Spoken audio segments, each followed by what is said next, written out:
సరే, ఇంకొక వైపు చూస్తే అక్కడ ఆయన అరెస్ట్ చేశారని తెలిసింది, మన అల్లు అర్జున్ గారిని.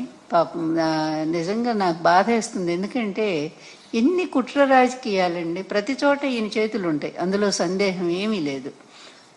ఇక్కడ 29 మంది మన గోదావరి పుష్కరాల్లో చనిపోతే మరి ఇతను ఎన్నిసార్లు అరెస్ట్ చేసి జైల్లో పెట్టాలండి? చంద్రబాబు గారిని ఎన్నిసార్లు చేయాలా?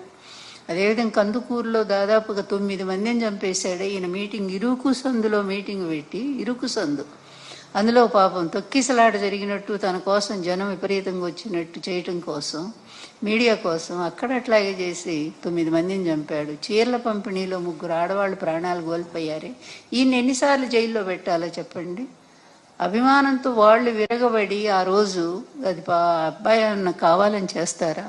తన సినిమా చూసుకోవాలని, ఎలా ఉందో ప్రజాస్పందన తెలుసుకోవడానికి ఆయన వెళ్ళాడు. అది గవర్నమెంట్ తప్పు. ఆయన వస్తున్నప్పుడు, లేకపోతే సినిమా హాలు వాళ్ళు సరైనటువంటి భద్రతా ఏర్పాట్లు చేసుకోవాలి. పోలీసులను పిలిచి పూర్తి కట్టుదిట్టం చేసి ప్రజలకు థ్రెడ్ కట్టి దూరంగా పెడితే అయిపోయేది. వాళ్ళు అవేమీ చేయలేదు కదా, అది తప్పు. అల్లు అర్జున్ ఎలా అవుతుందండి? మరి ఇంతమందిని చంపినటువంటి చంద్రబాబు నాయుడు ఏమో శుభ్రంగా ఉన్నాడు. తెలియక జరిగిన దాని మీదేమో ఆ అబ్బాయిని అరెస్ట్ చేస్తారా?